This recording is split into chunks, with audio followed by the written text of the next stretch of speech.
I'll go back into about, so we talked about those two men, and they studied three people. Anyone know who they were? Erickson? Milton Erickson was one. So number one was Milton Erickson. Now Milton Erickson was the father of modern day hypnotherapy. So when you talk about hypnotherapy, this is the man that did it. So Erickson. They call it Ericksonian hypnosis. Erickson. Is that how I spell it? Something like that? Now Erickson was a genius at actually getting people to create change. You see, people would come to see him and he would just simply, often, tell them stories. Remember before I said, how does someone speak to your unconscious mind? Well, Milton Erickson did it through stories. So he would tell stories to people. And every story had a point, had a purpose. And after listening to the story, like one person might think that he was talking about a stick, and another person might think he was talking about a snake. And yet each person would walk away making different connections in their brain. And oftentimes people would walk into his office with a problem and walk out without the problem. For example, if you had smoking cessation, for example, any smokers here? No? So if you had smoking cessation, what he might do is never talk about smoking directly, but he might talk about a dog on a bluff who couldn't drink the cool fresh water because of the bone that was in its mouth. And the only way it could drink the water was to release the bone. And so the person would walk away thinking about this story and find his behaviour begin to change.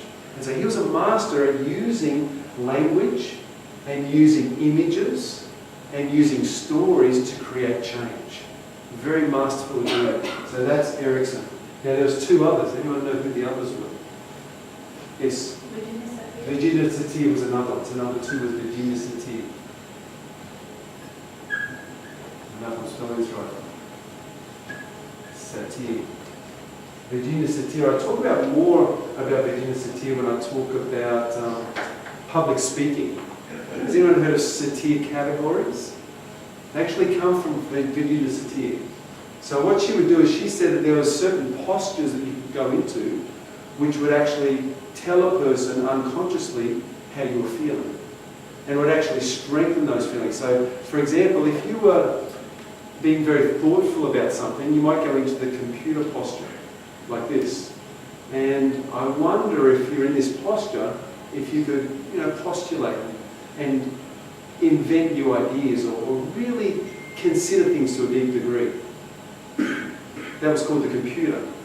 Another one was the blamer. Hand would go on the hip and would start blaming someone, like this.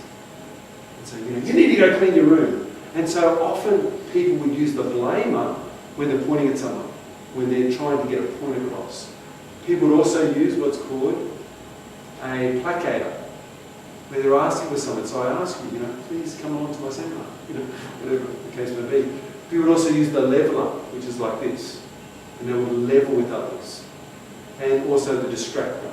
So these were 5 categories that came from Virginia Satir. She also would teach and help families come back together, like families that were at each other's throats. And she was a master at getting these families to communicate on a high level. And so communication was one of her strong points. So we have Milton Erickson with hypnosis, Virginia Satir, and there's another one. This last one was Pearl Fritz.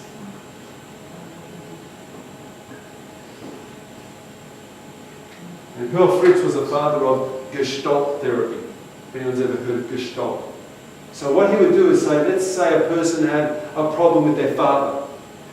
And there was a lot of unresolved issues around their father. They always felt inferior or small around dad. Dad would always, give it to them, and they felt like they would shrink. They couldn't be themselves. They couldn't stand up for themselves. What Fritz might do is put a chair there and say to the person, this chair represents your father. Now yell at him. Tell him what you really think. Stand up to your dad. And then he would incite the person to actually get a different feeling in their body, get this feeling of confidence, and then tell their father what they really think. And so he found that in doing so, he could actually help a person to free themselves of trapped emotions, that they had feelings about their father. And he used this in a number of ways. In fact, I used this once with the guy with the pornography addiction. So he had this pornography addiction, he couldn't get away from it, he found himself going into this old behaviour constantly. And we worked with each other. And I said to him, and I got this bottle, and it was a plastic bottle, and it had a lid on it. And I said, this is your addiction. And I threw it on the ground. I said, now jump on it, stomp it out. Trouble is, he jumped on it, and he just bounced off it. Because it was like one of those bottles of soft drink. And so anyway, I took the lid off, and then we tried again, and it worked perfectly. So he stopped it and really, really worked. But the first time it didn't work, the thing beat him. But the idea was to beat your addiction, you imagine that something else represents it. Then you beat that thing. And what happens is the mind can make the correlation between an object and the person and the real situation. Does that make sense? That's Gestalt therapy. So these two men studied why these three individual psychologists were getting such tremendous results. And they postulated a series of steps that people could go through that would help with almost any challenge, any problem, any addiction, so they could help people move past that. And so that's how NLP came into being.